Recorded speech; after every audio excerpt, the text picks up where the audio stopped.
Hello, Hot Button listeners. Originally, this E3-themed episode was meant to be released last Sunday, June 7th. That would have been the Sunday before E3 2020 had it not been canceled due to COVID-19. And we mentioned COVID and the cancellation in the episode. But something else has happened in this country between the recording of this episode and its initial release date. Something that made telling silly stories of E3 past just not feel right. The tragic murder of George Floyd at the hands of the police infuriated us here at Hot Button, as it did millions around the country and many more around the world. And we all know it's far from the first time. That is why we are taking this time before your regularly scheduled Hot Button to declare as emphatically and loudly as we possibly can that Black Lives Matter. The time for silence, hope, and inaction is over. Now is the time for action. Now is the time to join in the fight for a better future. And we have all watched in horror over these past few weeks as people using their voice to call for change have been brutally attacked by the police in an attempt to silence them. Police carrying out orders from a fascist government hell-bent on keeping its citizens compliant and docile, shining a terrible light on the reasons this fight needs to continue and why police need their power taken away, along with their guns, their immunity, their unions, and their ludicrous budgets. That is why we fight for a better future. A future where black people can be safe in their own homes, unlike Breonna Taylor and Botham Jean, where they can go for a jog, unlike Ahmaud Arbery, where they can walk around at night, unlike Trayvon Martin, where they can survive a routine traffic stop, unlike Philando Castile and Sandra Bland, where they can play with a toy gun, unlike Tamir Rice, where they can be detained by the police without fear of death, unlike Eric Garner and George Floyd, and when they can sleep in their car, unlike Rayshard Brooks was only a few days ago, where they can do anything that the countless others have done before, dying unjustly at the hands of our racist justice system.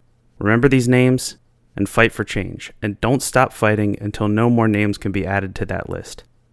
We here at Hot Button have been doing our best to join in this fight, and we urge you all to do the same. Find local protests and join them. Donate to organizations on the front lines of change, like the NAACP Legal Defense Fund or the ACLU, or to local and national bail funds helping keep protesters out of jail. Educate those around you about why they should care and how they can and should help.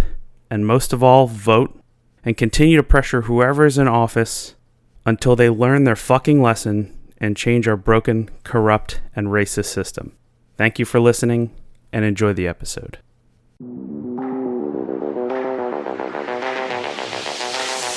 Hot Button.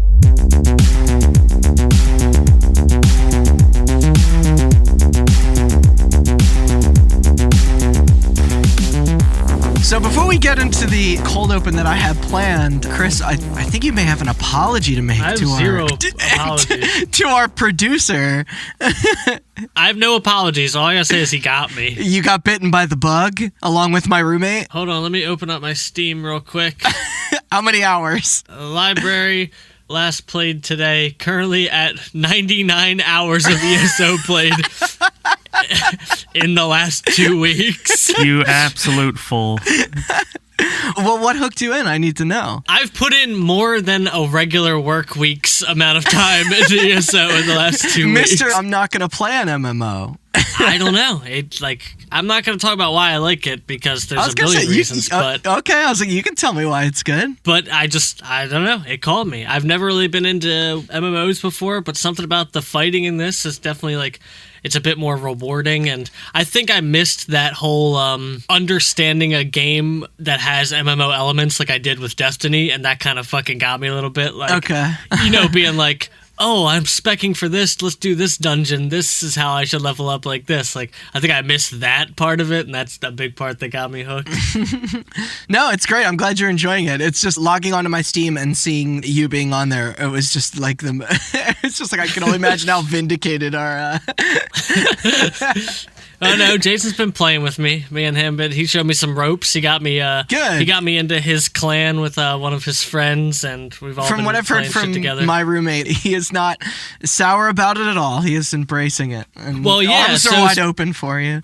The reason I'm playing it is because of your roommate. We were talking one night, me and Jason, about, I was like, you know what? After I just did our microtransactions episode, I did a story about ESO. I was like, yes, you know what? Doing all that research, it kind of made me want to walk around the game and check it out out a little bit. Maybe when it goes on summer sale, I'll, go back to it.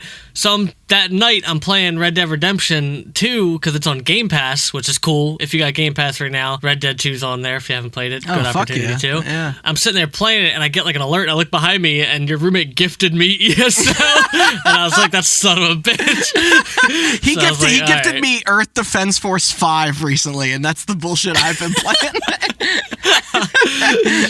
So like he was like, help me kill some dragons because he's been playing. So I was like, all right, I'll fucking try it. I can't make up an excuse after saying I would be willing to try it again. So. Speaking of games we were gifted after our Valve episode, Randy and I saw you playing this. Former guest Chelsea gifted me Black Mesa, and I beat it. I have some qualms about that. I know you do, but I finally beat Half-Life. That's all I'll say. They changed the HEV suit sound. Who gives a shit? That's blasphemous. What? Those are the best part of the game. I know. That boop boop. Yeah, like the narration voice is the same, but I guess the sample rate of the audio cues were maybe not good enough anymore, so they had new sounds produced, and it boils my blood. They're fine. As somebody who's not familiar with the old sounds, they're fine. I literally played an HEV suit on part 2 of our... It doesn't take away from the game, I'm sure, well, but no. I understand your frustration. I told Austin, I was like, imagine if somebody changed the Foley work in like the original Halo games when they remastered that for the anniversary. Like... No, they did change the graphics, and it bugged me. Yeah. No, Black Mesa's fucking killer, but it is remade in the style of Half-Life 2, which I think I would have been way more impressed by 10 years ago than now. But That's fine. But it is cool. Like, I think that may be the way to play it if you're going into it also, in 2020. speaking of games that I tried and didn't beat, I bought Far Cry 5 and Far Cry New Dawn and Assassin's Creed Origins. The Epic Store sale thing right now is insane. Yeah. GTA 5 was free. free. Civ 6. I know. And then Civ 6. Yeah. And it's like you get a $10 coupon for every fucking thing you buy, which I didn't know until Jason told me. And Assassin's Creed were $15 each, and I got them all for $5. I've been playing Far Cry 5 now. I bought What the Golf, and... I saw you playing that, too. Yeah. Epic Store is great, dude. I can't believe It really GTA 5 for free. That's incredible. That is. Especially somebody like me who's never played it on PC, and now I just have it for free. The PC version of that game is killer. It really is. Yeah, it's killer, and the mods galore are so much fun. It took years My for it roommate to get there. plays on a GTA 5 roleplay server, and Yes. I walked outside to go to the store, and he was on the porch. He's like, "Yo, did you pick up GTA? You should get on there with me." I knew he would see that. All right, so you guys are always making fun of me for the GoldenEye thing, by Accurate. the way, right? Mm-hmm. Yeah, I think we can all agree. It is at least third best to Halo. So. Chris, I know you mentioned a couple episodes prior about how it was hard to go back to it. One thing I'd like to point out, though, which I think might lead to an interesting discussion here in our extended opener, is that you were playing it on a Nintendo 64, now almost 25-year-old hardware. The defense that I want to pull out now, though, so we can finally put some of this bit to rest, is that video games are always a product of their time. I think we can always agree on that. However, the core of what keeps those games fun is always still there. The Boston Bus Riot game probably wouldn't play too well nowadays. It's definitely a product of its time. Even if buried in old design and technical limitations as standards grow and change, whatever. So Perfect Dark. I'm not sure if you guys played much of the HD re-release on 360. I played Zero. Is that what you're talking about? Or no. Perfect Dark Zero is better than GoldenEye. The one that's in Rare Replay and Xbox One. I will break quarantine and drive to your house. I swear to God. But that remake is kind of exactly how you remember the original, even if it isn't necessarily true. And that's fucking awesome, that Perfect Dark remaster. And Black Mesa is kind of similar in some ways, where it's like the way that I envision the original Half-Life is. I know if I were to boot up Half-Life now, I'd probably be like, why is this so blurry? But nah, surprisingly not. I think there's something about about the hardware makes it a little bit Half-Life better. Source is good. Sure, Source scales really well. But I think that's what can make an outdated thing great. Because once stuff like frame rate and controls are amended in a more modern way, all that's left is the gameplay and the art from before. Now, I know GoldenEye was supposed to get the same treatment, but because God hates me and all licensing is bullshit, it never happened. That happened. They remade it.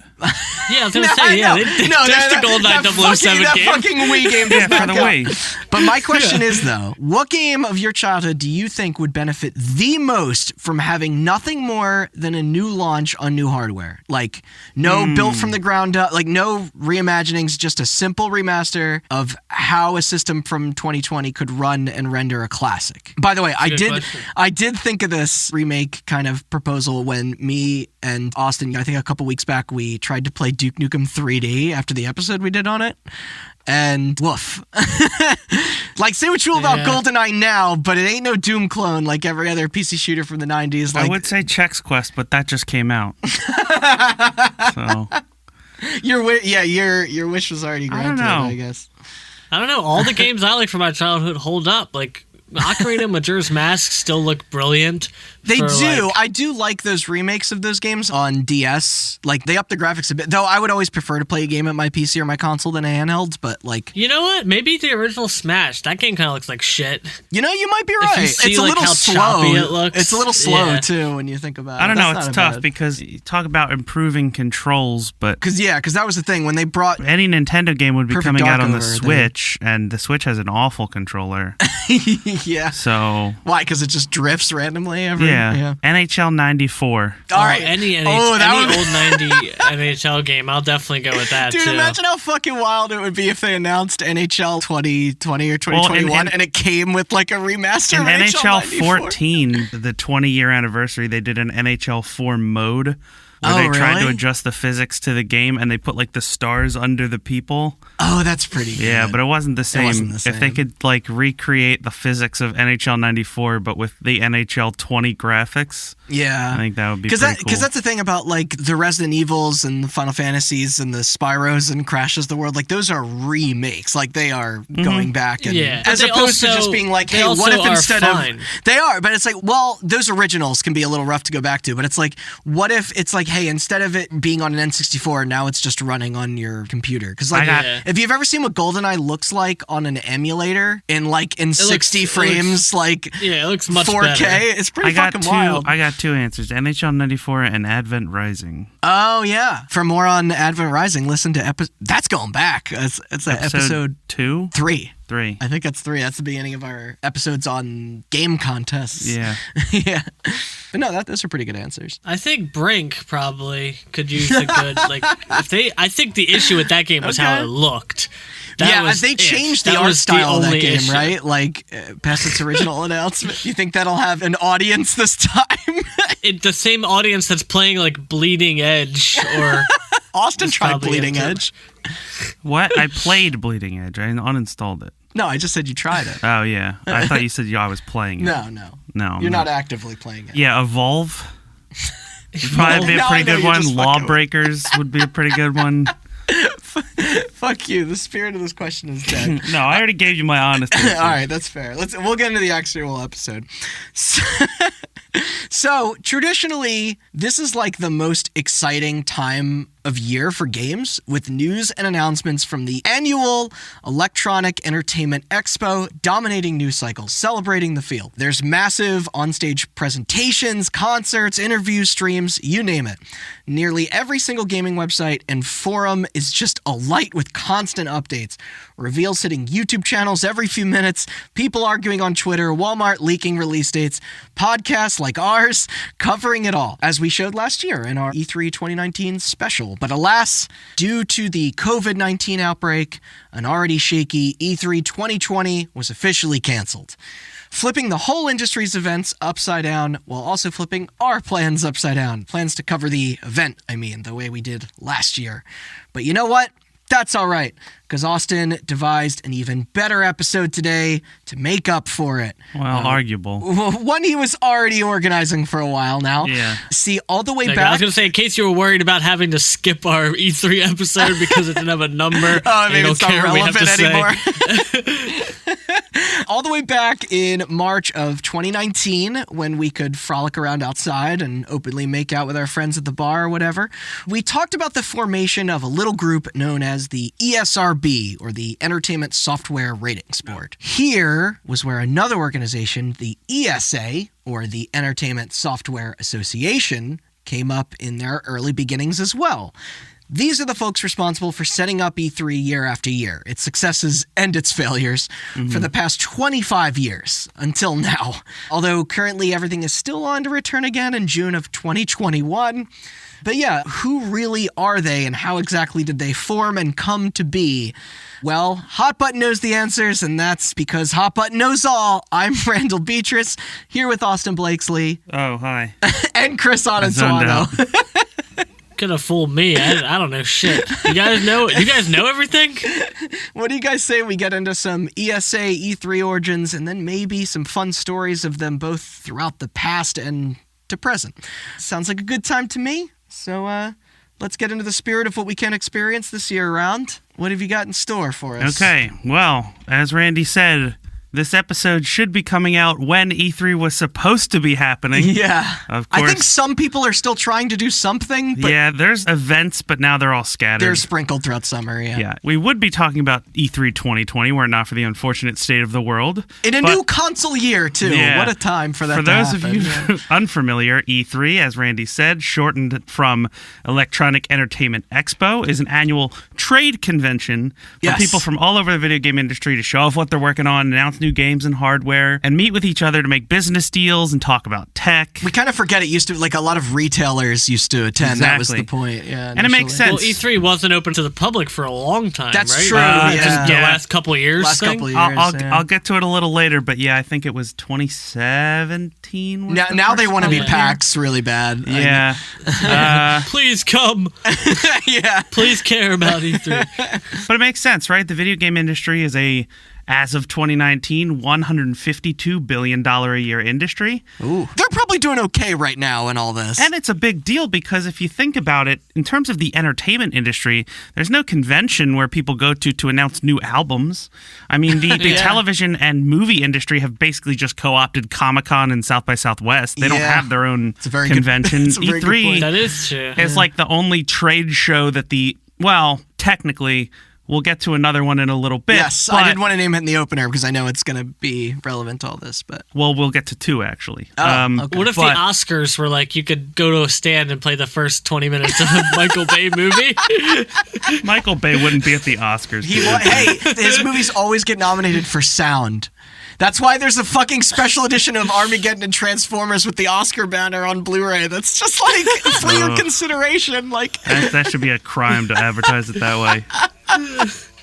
But yeah, for those of us that follow the industry but aren't a part of it, it is essentially video game Christmas. totally. You know, in the current age of social media, who the fuck knows when we're going to get information about anything, but in the age of E3, we know when we're going to get it. It's around June 12th to 15th of whatever year it is. Yeah, and you don't have to be as deeply embedded into that world as us to know that. Like, even my mom knows when E3 is going on. Probably because Now. I won't shut up about it, but still. Back before video games were even a thought in anyone's mind, and we're talking the early 1900s, Oof. there was another convention known colloquially as the Chicago Music Show. Whoa, I did not know you were going to go this far back. You may better Wait, know. I thought you were about to start at the fucking talk about the wor- 1800s World Science the Fair. World's, yeah, the World's Fair. No, not the World's Futurama Fair. has hit the Now, world. I think that the Chicago Music Show is NAMM, you may better know it as, Okay. which stands for the National Association of Music Merchants. This is still a show that's going on today, still a show that I also follow because this is where the newest guitars, Yes. basses, drums, synthesizers, guitar pedals, amps are all announced. If you're a musician out there, you probably When I know worked what at NAMM Guitar is. Center, we got like press releases. You know, every year. microphones, recording equipment, all kinds of music stuff. This is basically E3 for the music industry, but it's less about advertising the music being made and more about advertising the equipment that music is made with. Yeah. Oh, did you hear Zildjian's releasing a new triangle this year? I'm so excited.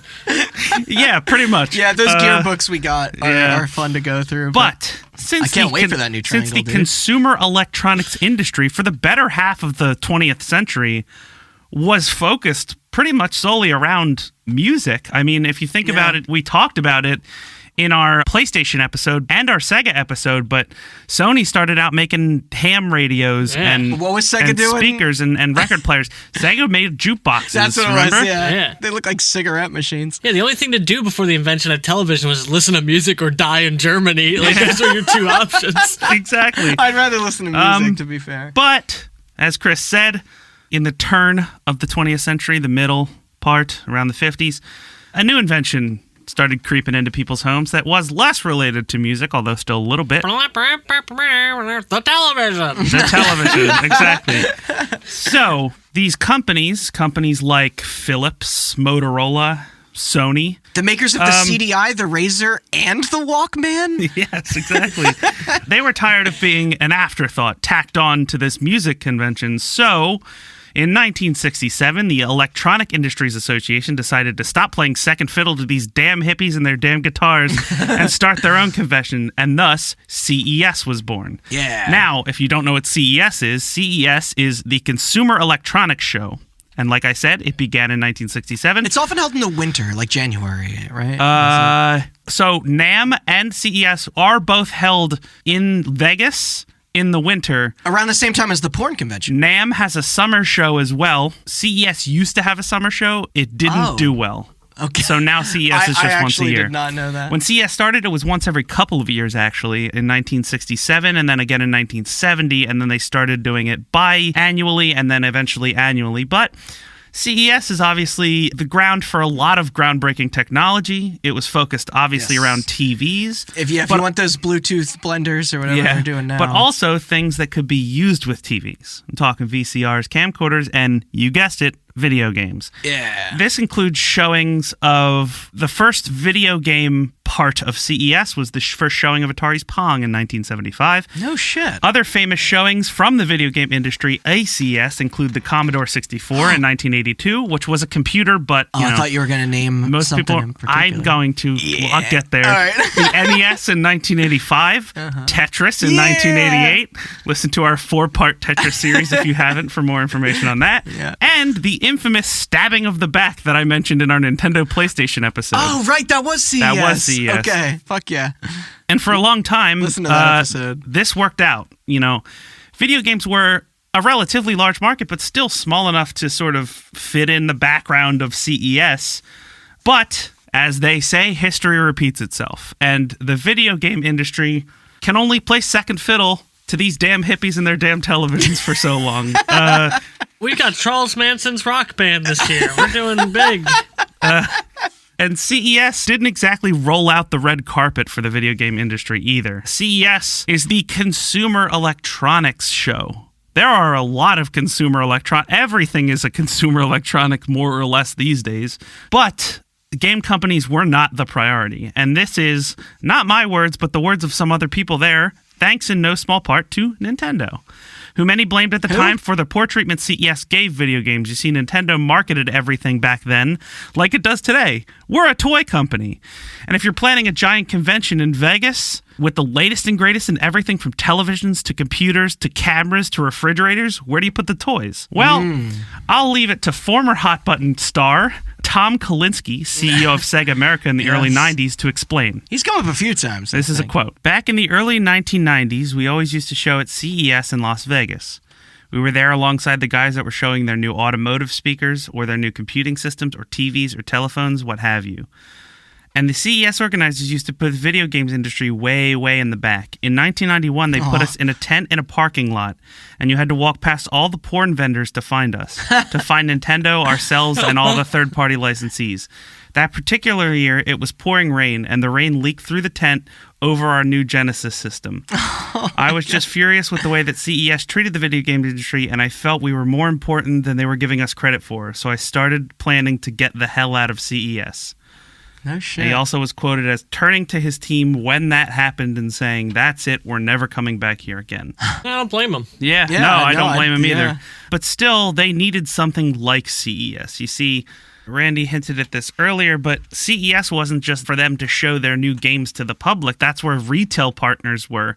Back in those days, Amazon didn't just buy 1 million copies of every game that came out. Yeah. Stores sent people to determine what the most popular things would be, and then they would place orders at CES. Yeah, totally. Places like Toys R Us, KB Toys, Sears, Kmart, others.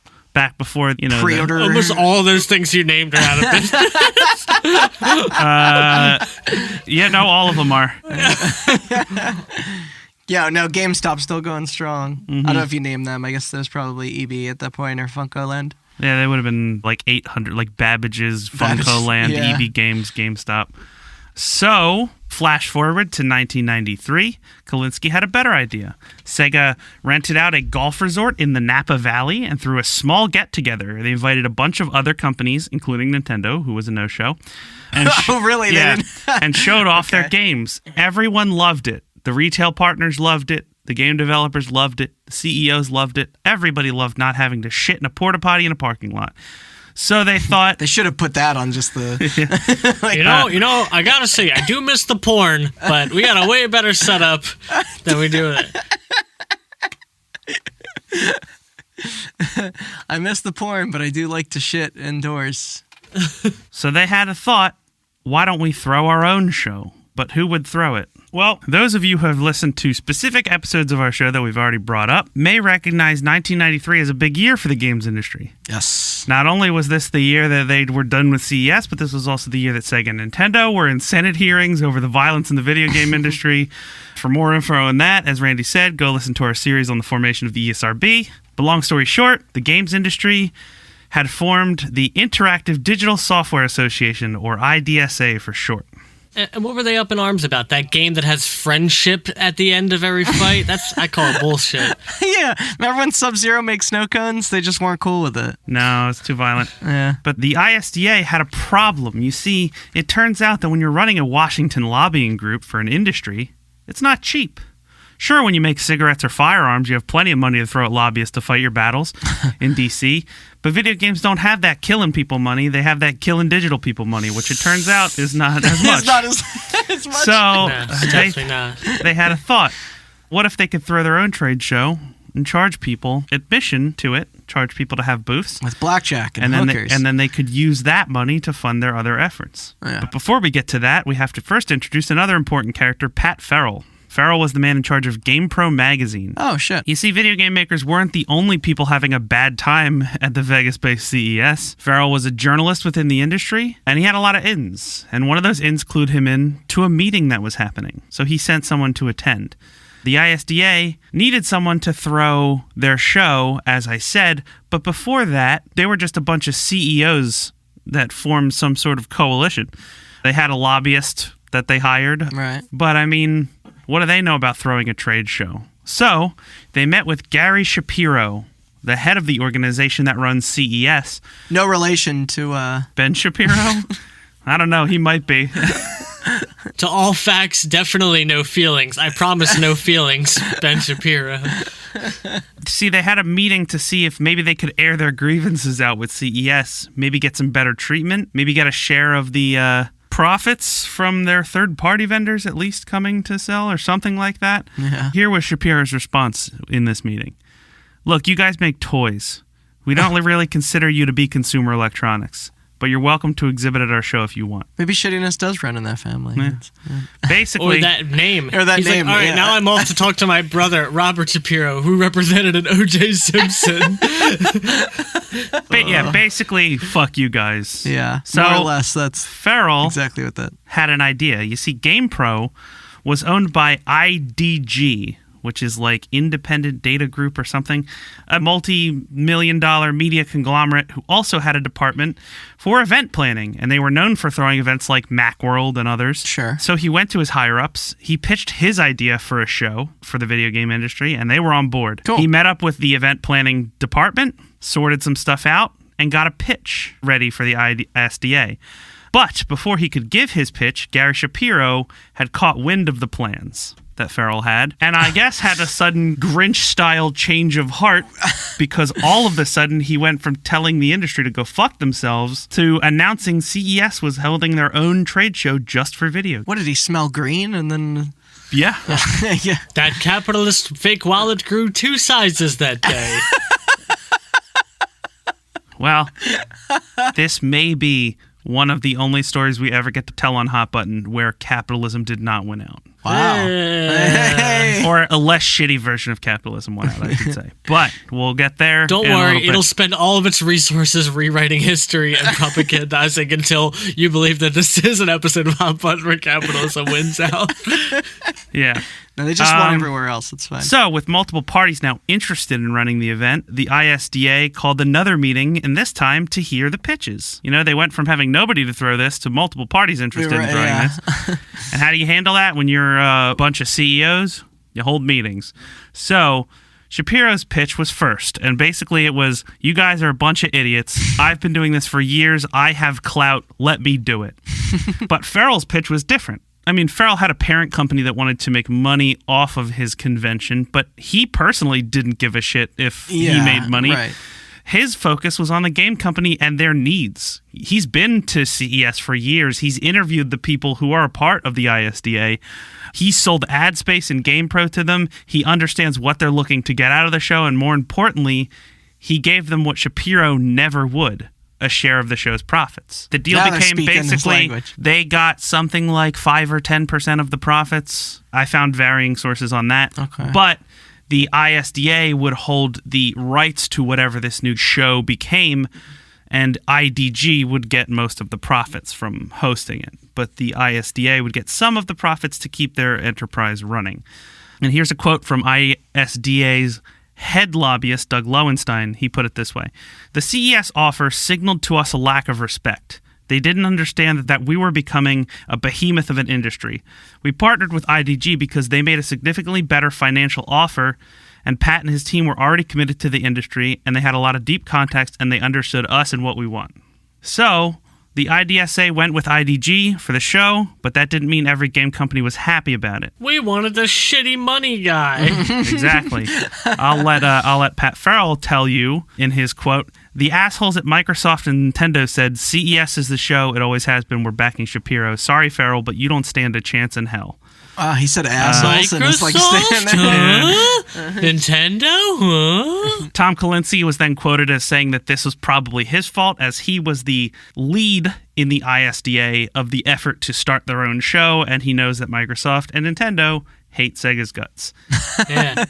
Basically, the money wizard that runs Microsoft and the dragon that sits on the pile of Nintendo's hoarding trade secrets decided to deny.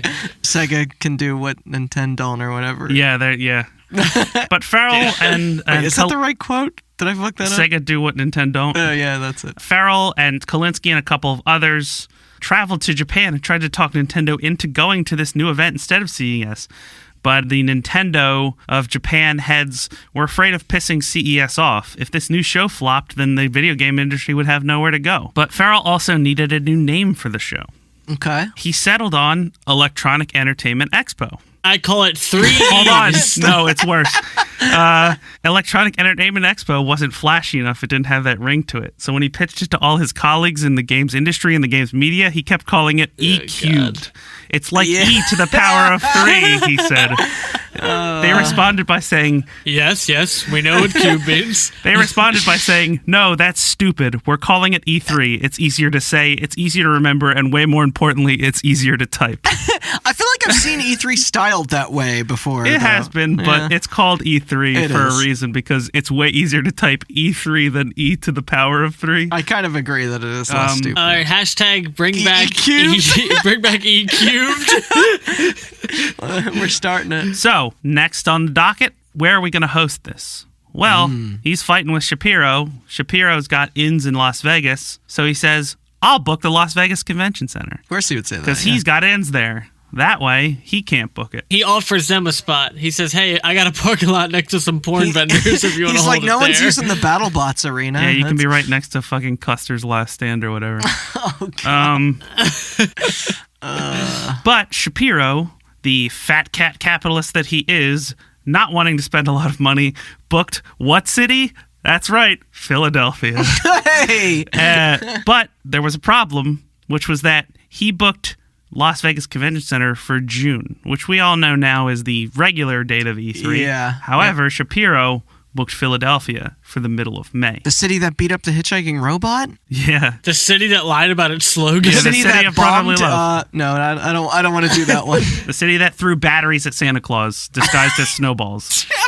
Yes, that one. No, you can go ahead and say the city that firebombed a bunch of its citizens. The city we all live in. I hate to break it to you, but more than just Philadelphia have firebombed their citizens. Yeah. So, this posed a problem. Basically, whatever show was first was going to get the most people interested in it. And being in the middle of May was actually beneficial to the retail partners who this whole thing was for, because they wanted to have their orders for the holiday season in before summer. Yeah, no, that makes sense. Yeah. So, Farrell changed his plans. A little bit of cunning here. Farrell thought, well, most of the companies that are going to be at E3 are going to be coming from Japan. And if you go anywhere in the U.S. from Japan, you pretty much have to lay over in LAX, right? Because you make it across the ocean, then you got to stop, and then you got to get fuel to go anywhere else in the country, essentially. So, fuck it. Let's just have it in L.A. So he called up the L.A. Convention Center, and they said, yeah, totally. What dates do you want? And this is when Farrell, God bless him, threw all the cards down, put all his cards on the table. He went all in. He booked the LA Convention Center for the exact same 3 days that Shapiro booked the Philly Convention Center. That way, now people couldn't possibly go to both. He was either tanking his own show or tanking Shapiro's show. Yeah. I know the flight pattern problem has been an issue throughout the years of where they hold these kind of events. Like at Gamescom, it suddenly becomes a problem. It will become a problem again later. Oh, when they relocated. Mm-hmm. Yeah, that was a big thing. Yeah. But he also decided that wasn't enough to stick it to Shapiro. You see, we already know that Tom Kalinske is on board with E3 because he's like the main guy. Every time you say that, I think Tom Clancy. The first time you said it too, I was like, "Holy shit, Tom Clancy's involved." I mean, he was involved in E3. Yeah. But come play Rainbow Six for N64. It turns out it's better than the PlayStation of version. The quote-unquote big three, two of them were actually way into E3, the other being Sony. So he hired a PR company and sent out press releases to everybody, including Shapiro, every time anybody signed on for E3. I love that. He managed to get Sega, Sony, Acclaim, EA, and a bunch of other smaller companies. Okay. But Nintendo and Microsoft still held out for CES. But CES was starting to look a bit rough. Everyone that signed on to E3 was starting to make CES look worse because they're taking place at the same time. Mm-hmm. You can't have journalists and retail partners go on the West Coast to meet Sony and Sega and the East Coast to meet Microsoft and Nintendo. Yeah. They put their meetings at the exact same time. Yes. Also, we're slowly approaching the date when these conventions would need to be set in stone and these hosts would have to put down non-refundable multi-tens of $1,000s deposits on their venues. Right up until the day when that deposit was due, nothing. Then, all of a sudden, that day came. I'll let Farrell recall the story. My assistant Diana comes into my office and she says, "Gary Shapiro's on the phone for you." I said, "Really?" So she transfers it and Gary says, "Pat, how are you?" I say, "I'm good." And he says, "You win." And then he hangs up. Wow. That very same day, he received two more calls. One Microsoft from Microsoft and one from Nintendo. I just imagine those calls happening minutes apart too. It's like, I got another call at line 3. And it's hold on, it gets better. So, both companies, well, Nintendo of America and Microsoft are both based in Washington. Washington, the state, not D.C. Seattle, more or less, somewhere around there. So, what does he do? Well, Farrell gets on a plane to Seattle to go meet with them. It should be important to note that if you look up E3, you'll hear a lot about things like the South Hall, the West Hall, the East Hall, Kensha Hall. Yeah, Kensha Hall is like infamous. People know all these conventions. Well, back in the early 90s, the LA Convention Center was not as big as it was. It had two halls. The original West Hall, which was decrepit and from the 1970s when the thing opened, and South Hall, which was brand new. Yeah. So, first meeting that Farrell has, Nintendo. He meets with Howard Lincoln, another hot button character. The man himself, Yep. Hey. And he shows him the floor plan. And Howard Lincoln, being the conceited, cocky asshole that a Nintendo executive would be at this time, says, I already know where this is going. hey, we want this spot right in the middle of the Howard new Lincoln hall, right in the middle of South Hall. Farrell said, no. Those prime spots has already been sold to Sony and Sega. And then he followed up with saying, they booked early. He then followed up by saying, I'm sorry, you guys backed the wrong horse. Oh, yes. Yeah, Lincoln was not amused. So then, I love this guy. Farrell then said, well, we have one booth left in South Hall, and showed him the smallest, most out-of-the-way booth that they possibly had. Howard Lincoln got pissed and then said, fine, we'll go to West Hall. And originally, Farrell did feel a little bad because Nintendo's a big company. He made it so that the registration was in West Hall so that they would get more foot traffic. I was going to say, what year is this exactly, by the way? This would be 1995 was the first E3. So this would potentially be the first showing of next-generation hardware with this would the be N64. the first. This would be right around the launch of the N64, the Saturn, and the Virtual PlayStation. Yeah, okay. So this is a big year. This is a big year, yes. The fact that he is arguing for that space makes sense, a lot sure. of But it turns out that foot traffic would not be an issue at the first E3 Not at all. yet. Farrell soon ran out of floor space to sell. Wow. So he started booking nearby ballrooms in hotels. Yes. But after selling that space in 12 nearby hotels and running out of places to book that would be within walking/taxi distance, he still had people calling him, begging him for a spot at E3. Damn. Holy shit. Yeah. They even decided to make money by selling ads. We've all heard the stories of like hotel keys having Master Chief on them and shit. Yep. And here's another quote from Farrell. We ran out of things to sell. Every bus siding, every taxi top, every napkin had a logo. We actually had the printed name of a company on our drinking straws. People would call us and go, do you have anything else? Because we just got an extra 10 grand in our E3 budget. He would look down at him drinking a cup of coffee and say, how about the tops of the coffee cups? As a joke, and they would say, I'll take it. Holy shit. Did they have toothpicks and condoms yet? Like, just to... Yeah, I can pull my pants down and advertise on my cock and walk around E3 if you want me to. And with that, the first E3 was all set, and I don't think that last quote should surprise anybody when I say that it was a fucking smash success. Yeah. 50,000 people were in attendance, and like I said, this was the E3 where the Saturn was announced, priced, and launched on the same day. For more on that, check out our two-parter on... Yes, check out our two-parter on the Dreamcast Why and Sega don't make Sega. consoles no more. Yeah, where nobody saw that one coming. Yeah. And this was also the first E3 where the PlayStation was shown off. Yes. For more on that, check out our two-parter on... Check out our two-parter on Sega and also on the PlayStation. Yeah, this is a great episode to... Yes. Oh, God, there's so many mentions of episodes. But since then, E3 has been a series of highs and lows, mostly highs, some lows. If I were to list off every announcement ever made at an E3, we would be here for literal hours, but that doesn't mean I'm not going to try. So be on the lookout for our next series. See, this is great because, like, almost each year could be its own individual topic. Like, it's... Let's take a little walk down memory lane. Yeah. Starting with 1996. Nintendo 64 is officially revealed. The PlayStation is doing gangbusters. The Saturn receives a price cut. Later that year... Sorry, just the three of us. You're like the N64, and you're like, yeah, the PlayStation. You're like, yeah. Then you're like, yeah, the Saturn got a price cut. Oh, there's going to be a lot more of those. The IDG and the IDSA decide to throw a Japanese-based E3 in November of 1996. Sega and Sony end up backing out, leaving Nintendo as the only exhibitor. Turnout was poor, and that basically canceled plans for every other E3 that wasn't real E3. Because they had plans for like a Canadian E3 as well. 1997, after negotiations with the LACC, or LA Convention Center, which I will now refer to as the LACC, fell through, the show was moved to Atlanta, Georgia. And because of this, attendance was down, but that didn't stop the game announcements. Now, as we all know and have talked about, one of the best years in gaming history was 1998. Yeah.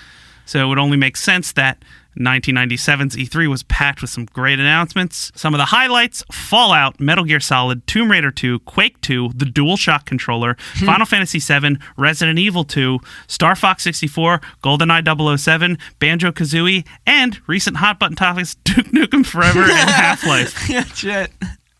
It took a lot of restraint to not cheer when you mentioned GoldenEye. I know, you're gonna need a lot of restraint because we got more coming up. 1998, the show's second year in Atlanta. Which again... Wow, that was Atlanta still? 2 years, 2 years? Okay. Attendance is down, But that didn't stop Sega from announcing the Dreamcast.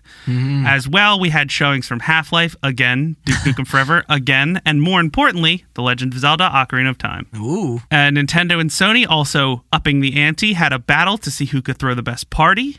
Oh, shit. Sony hired the Foo Fighters to play their party. Who did Nintendo clap back with? That's right, the B-52s. I'll let you. Oh, a tough call. I'll let you decide who was the winner there, but it was obviously the B-52s. Only one of those bands did the theme song for Rocco's Modern Life. Exactly. Yeah, Foo Fighters didn't write Love Shack.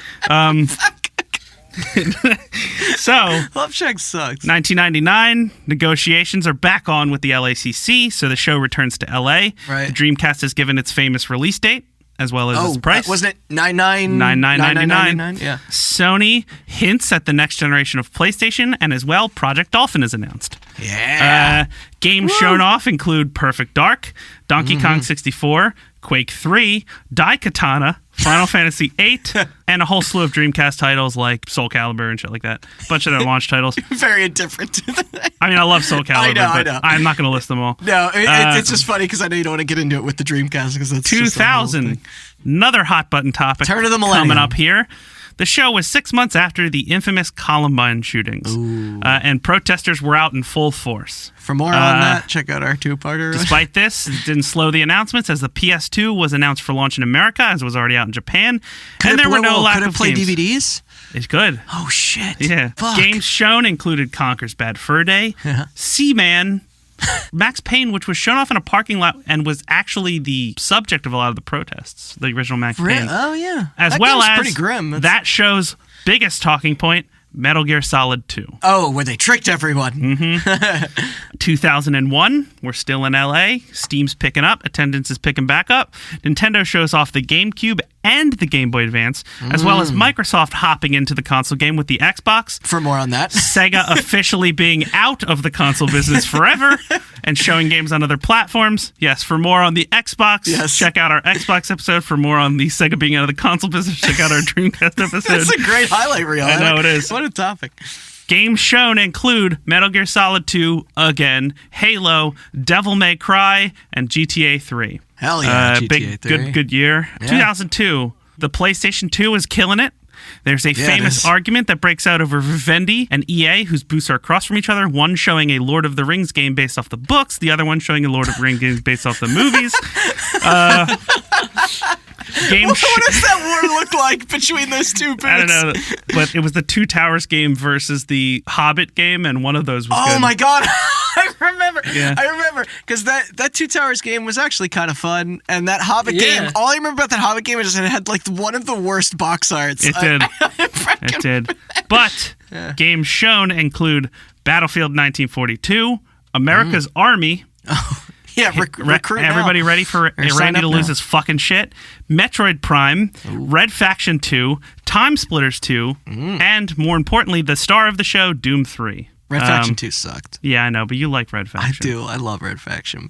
Okay, 2003. Doom 3 was like a big deal too, right? Because they were showing off, wasn't it a new engine? Doom 3? Yeah. It was the id Tech 3 with the... That's why you had a flashlight, because the lighting was so good. You could have interrupted me sooner. I didn't know what you were talking about. Oh. I was honestly confused. All right, okay. I thought you were distracted by the image I dropped into the general chat here. All right, hold on. Now I gotta look at it, because the Brink one already got me. Yep, that's the box art. Oh my god, it's so bad. It's terrible. By the way, the Photoshop for this episode is going to be an absolute hodgepodge of shit. It's gonna be the worst. As front and center is just It's gonna be, yeah.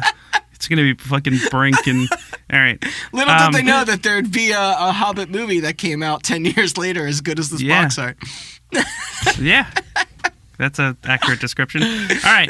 2003, the handheld wars officially begin. Yeah. The Game Boy Advance has been on its pedestal for too fucking long.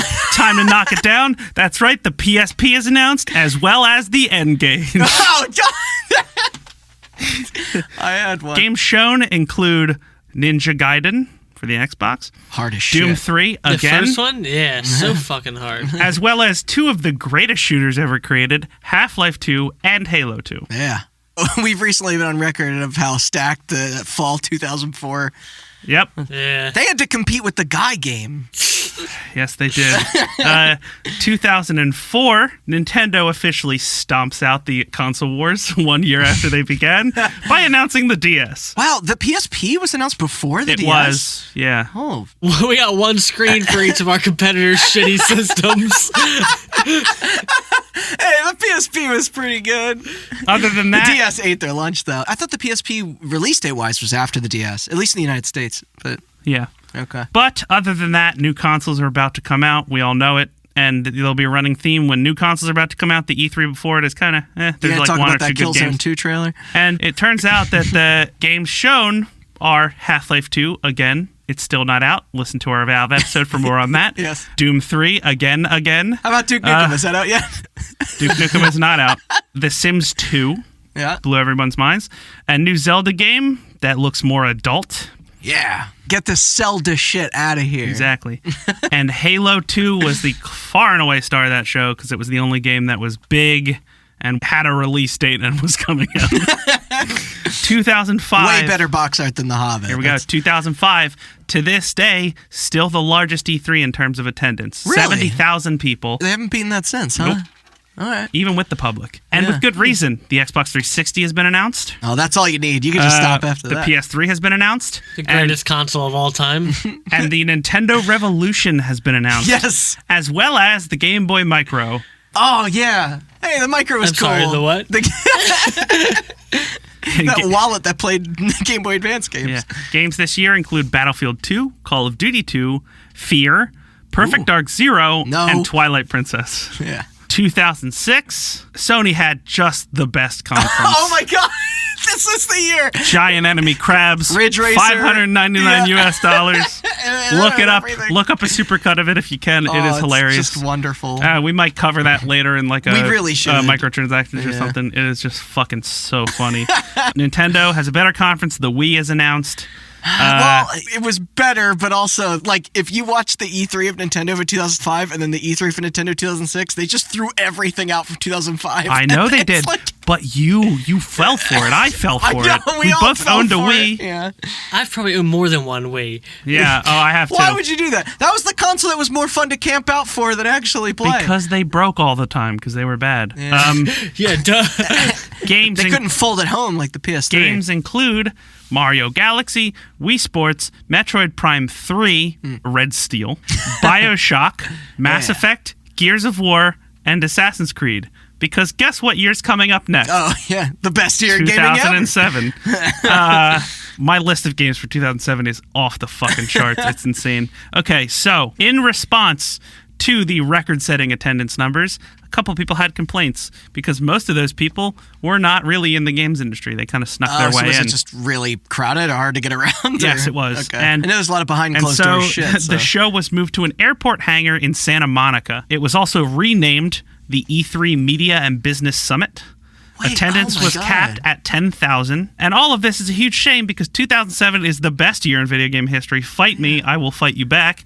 Games included I will fight you. Call of Duty 4 Modern Warfare, Guitar Hero 3, Fallout 3, The Orange Box, Mass Effect, Skate, Rock Band, Crysis, We Fit, Smash Brothers Brawl, Halo 3, Grand Theft Auto 4, Metal Gear Solid 4, Killzone 2 in that awesome fucking demo, BioShock, and Assassin's Creed, to name a few. Look at that shit. I think Rock Band might have won Best of Show that year for their Game Critics Awards. Yeah.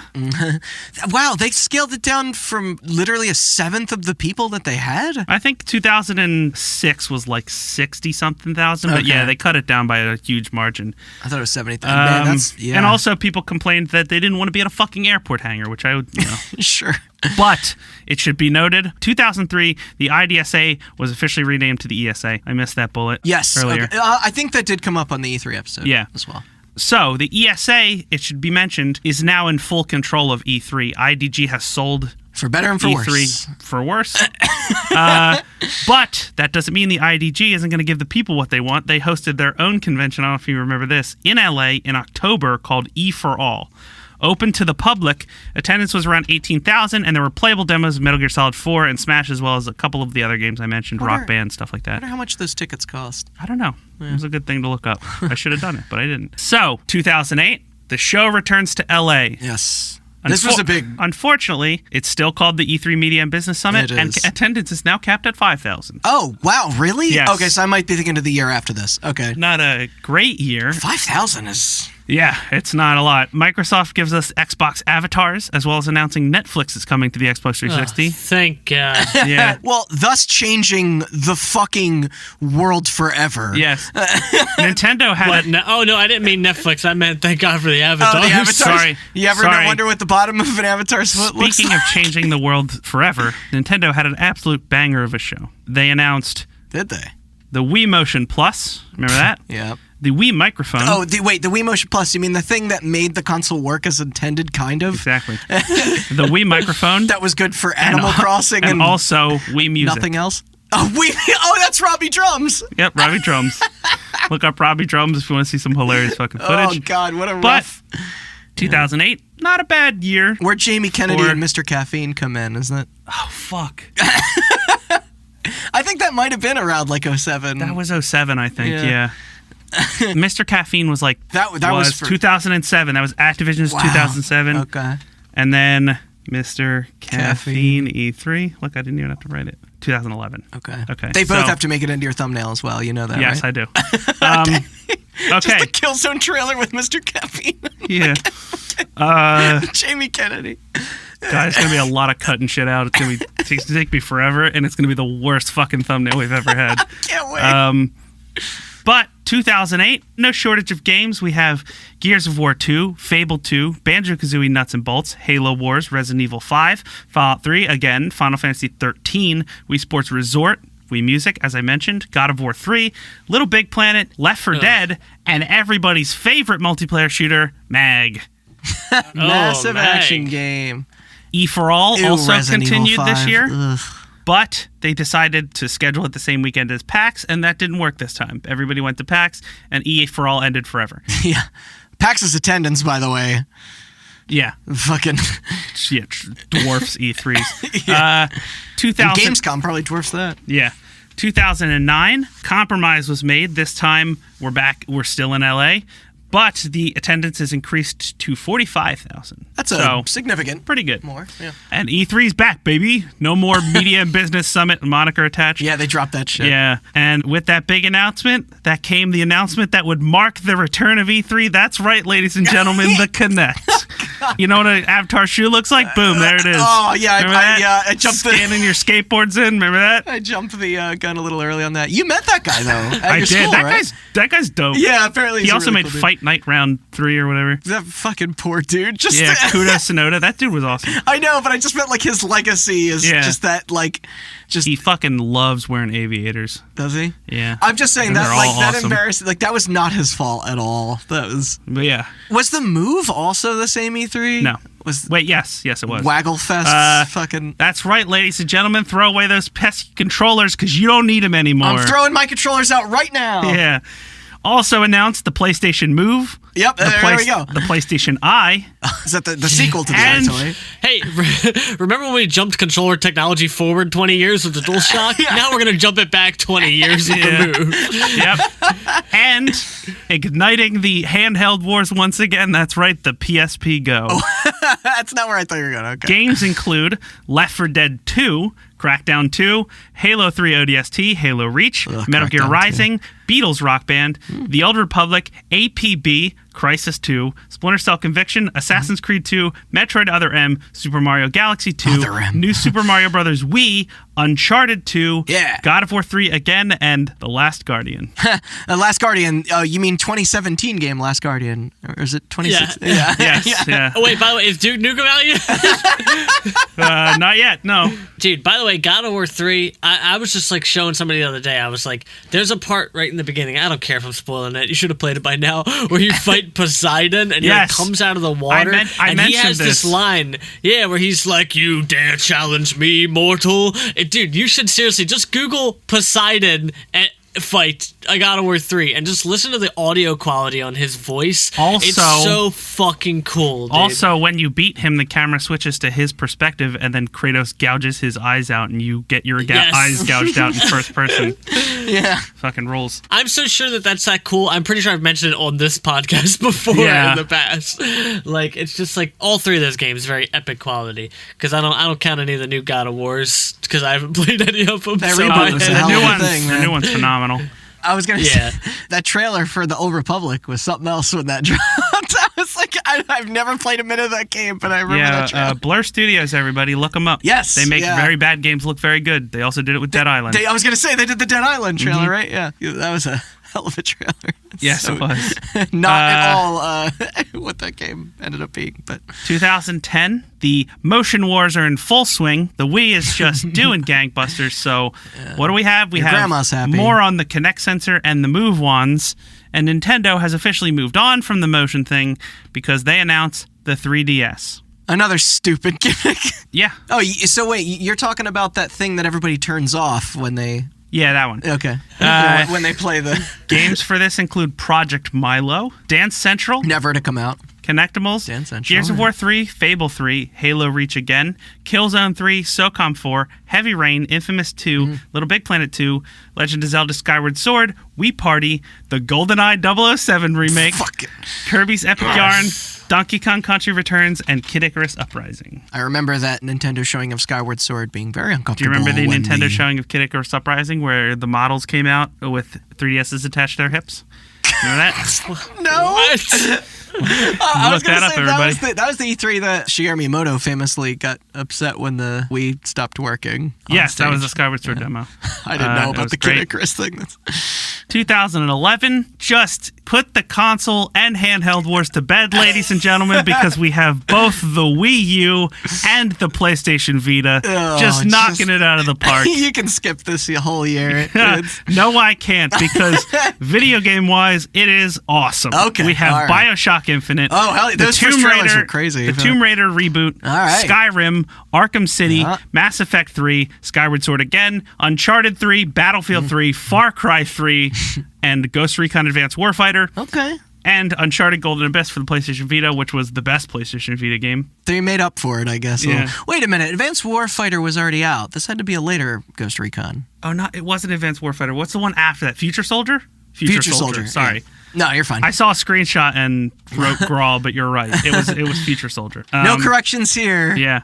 Listeners. You were talking about waiting in line. The night Skyrim released, at least in Jersey, it was ice rain, and I remember sitting outside of a GameStop all fucking night because like they wouldn't open the doors until midnight. I think since then they've changed that policy. I'm pretty sure that game came out the same month as Saints Row the Third and Battlefield 3. Skyrim came out 11/11, so, right? Yeah. The same date as that movie that everyone forgot. Yep. It also did come out, I believe, the same week as Saints Row, and like a week before Battlefield. I think you might be right. I remember buying all three of them and having no money. Okay. 2012. That's a smart move. 2012, we have the end of the hardware cycle. Yeah. Again, so not a big year. The Wii U gets a launch date, I guess, but who gives a shit about that? We got games, New Super Mario Bros. U, Boo. Pikmin 3, Nintendo Land, Halo 4, Dishonored, Resident Evil 6, Aliens Colonial Marines, Borderlands 2. For more information on both of those games, check out our Randy Pitchford episode. The Tomb Raider reboot again, Sleeping Dogs, Assassin's Creed 3, Far Cry 3 again, and Last of Us. Yeah. Now, the third best year in video games, arguably maybe the second, 2013. First if you're me. New consoles that finally matter. The Xbox One and PlayStation 4 are both revealed.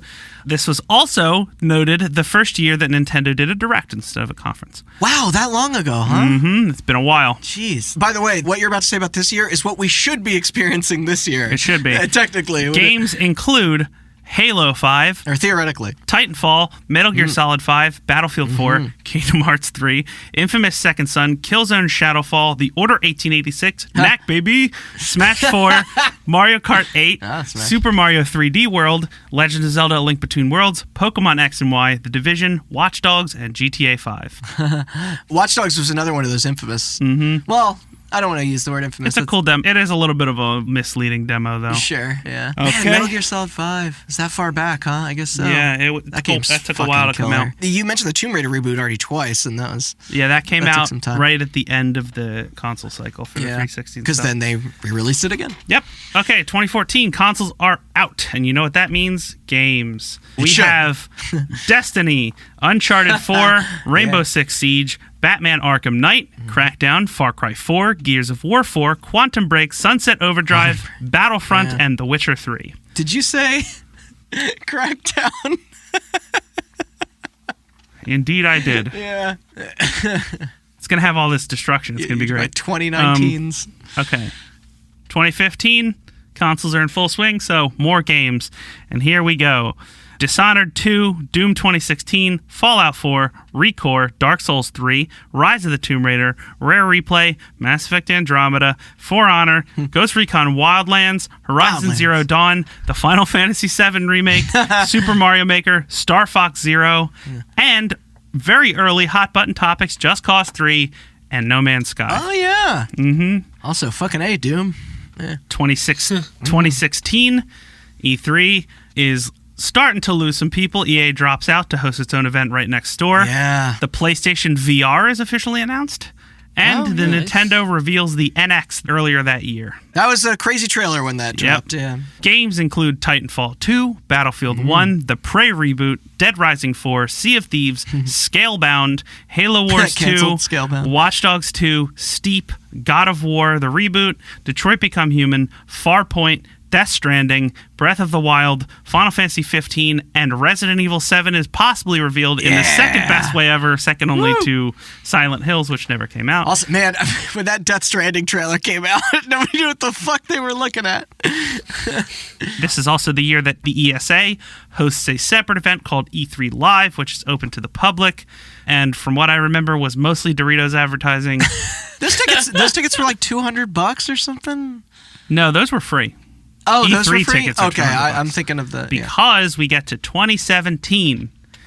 The show is now officially open to the public, as well as the PS4 Pro is now announced and out. Thus breaking the cycle of when new stuff comes out forever. Yeah, the Xbox One X is revealed. Yeah.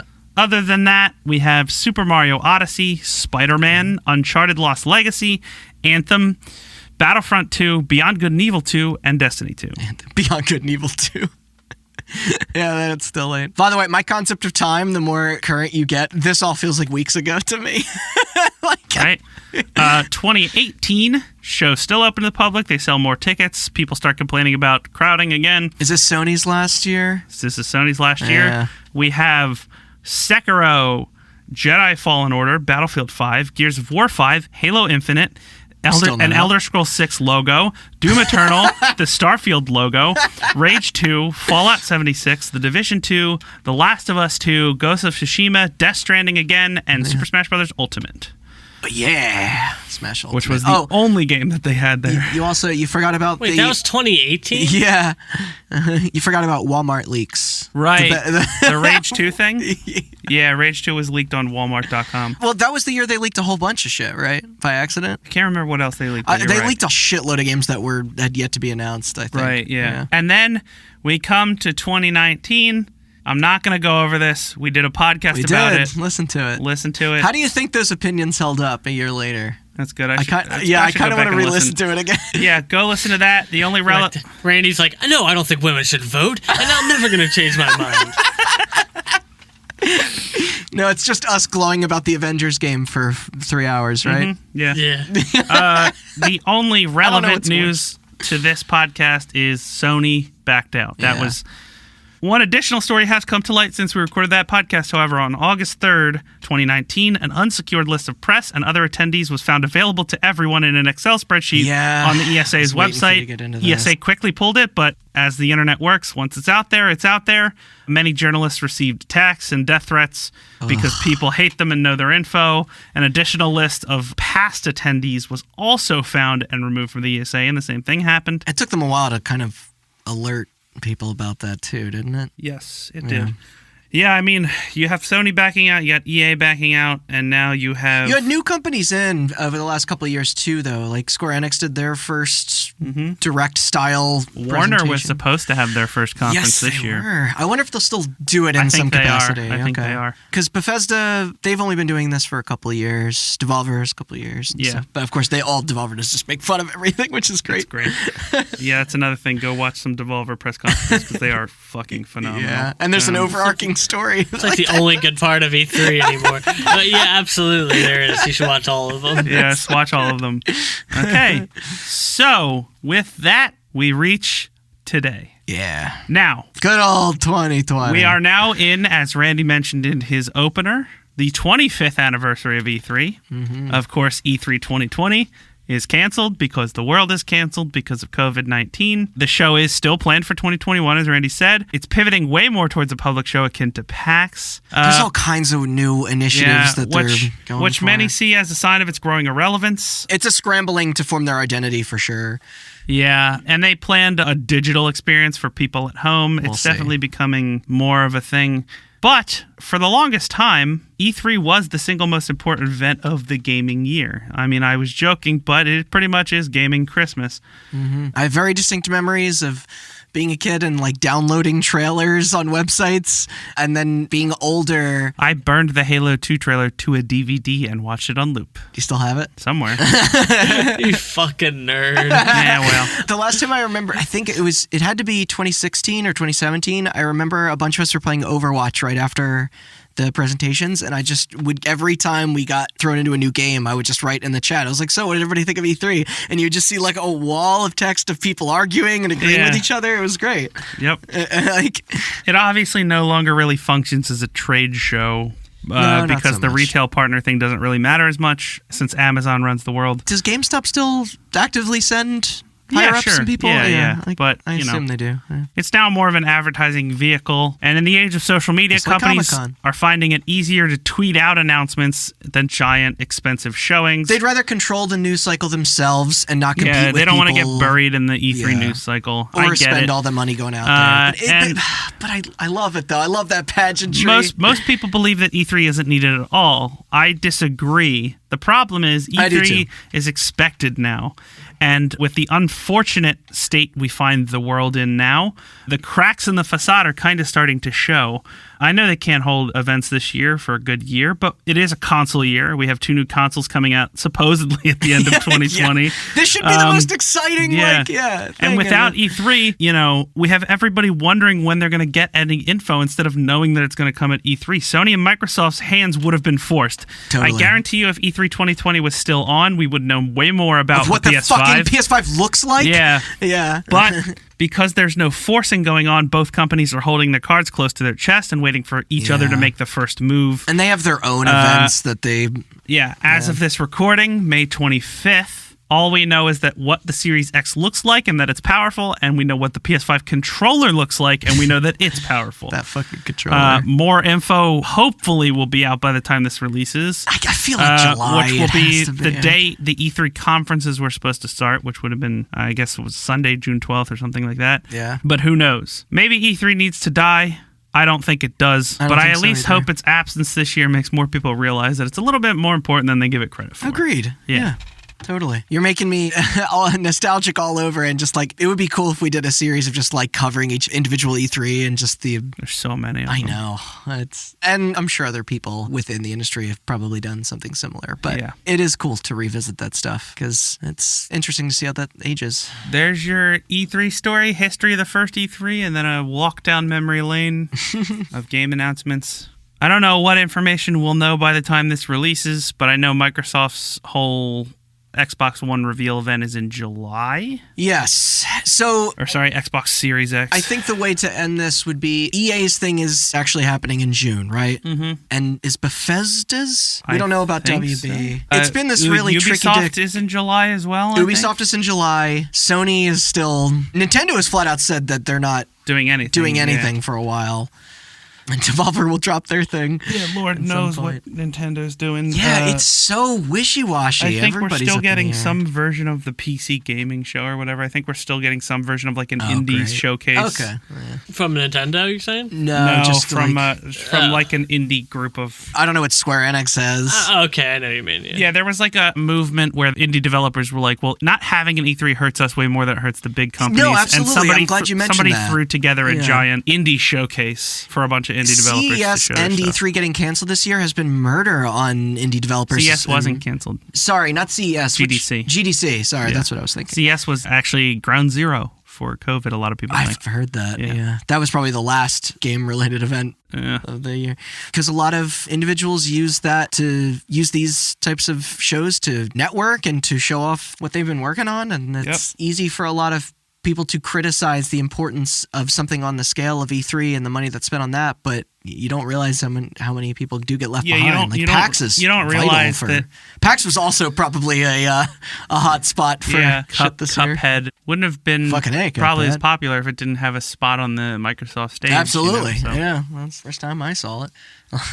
But yeah, no, it's cool. That's it. Yeah. Happy E3, everybody. Happy E3, yeah. We won't have to frantically record an episode at like 11 at night in Chris's living room. Yep. to mix and upload like 7 hours later. I can't believe that the PlayStation 5 just is shaped like a dildo. I am very curious about what it's going to look like. Me too. I am, even as an adult, very interested in that stuff. If they're smart, it'll look like a fucking box. Yeah, well... Because design is trending towards industrial design where everything is just a box. Yeah, but it won't match that funky-ass controller then. No. It's just going to be shaped like one of the characters in Detroit. Yeah. It's going to be shaped like an X, like a big X. And then it glows green. No, still have a blue light. Or it'll be the PS4, but one more section. I thought about that. What if it's just angles instead of two? What if the fucking PS4 Pro? The PS4 is 2 stacks, the PS4 3 is 4 stacks, and then the 5 is just and then you just keep adding from there to the point where like the PS10 is just like it's just this giant trapezoid you can't like fit it's anywhere. just a giant trapezoid that's weighed down in the back so it falls over.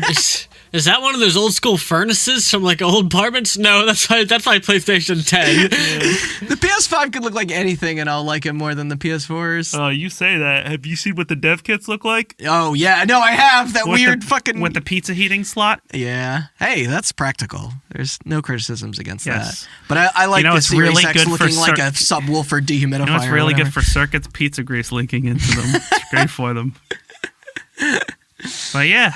Thanks for listening and taking a walk down memory lane with us. Yes. Keep an eye peeled this week. I don't know what fucking information. I saw an article where somebody was just organizing all the events that are now happening because E3 isn't, and it was what a nightmare. And like the first sentence was like, dude, I don't fucking know. That's this whole year. It's just shrugging, like putting your hands up, you know. But yeah. All right, plug time. You can find us on Instagram, Twitter, Facebook at Hot Button Cast. We have a website, hotbuttoncast.com. There you can find all our episodes and search for episodes. You can submit a topic. And also you can find links to Spotify, Google Play, and iTunes. Rate and review us on iTunes. Spread the word. Tell your friends if you like the podcast. Please. It's working. It's working. Are we seeing a little bit of a boost? Working. I keep hearing from people that they're listening, spreading the word. So tell your friends if you like it. Yep. And hashtag bring back E-Cubes. Don't forget that. Yes. That'll go with our Duke Nukem Forever hashtag release the Broussard cut. Oh, yeah. the butthole cut of Duke Nukem or what? But yeah, that's it. That's it. Now to go upstairs and wait for the PlayStation 5 to not get revealed till August. Because Microsoft's going to wait till July, and then they're going to be like, all right, the Xbox One Series X is $600. And Sony's going to be like, gotcha, it's $500. I know, that is everybody exactly in this going to happen. Everybody in the middle of this horrible, horrible situation is going to be like, hey, asshole, I don't have a job anymore. I can't afford either. Yeah. It's going to be a nightmare. Well, that's okay, because developers can't make games, so... Yeah. But yeah, thanks for listening. Cool. Tune in next time for, I don't know. What are we doing? Who cares? I got some ideas. Okay. All right. Bye. Yeah.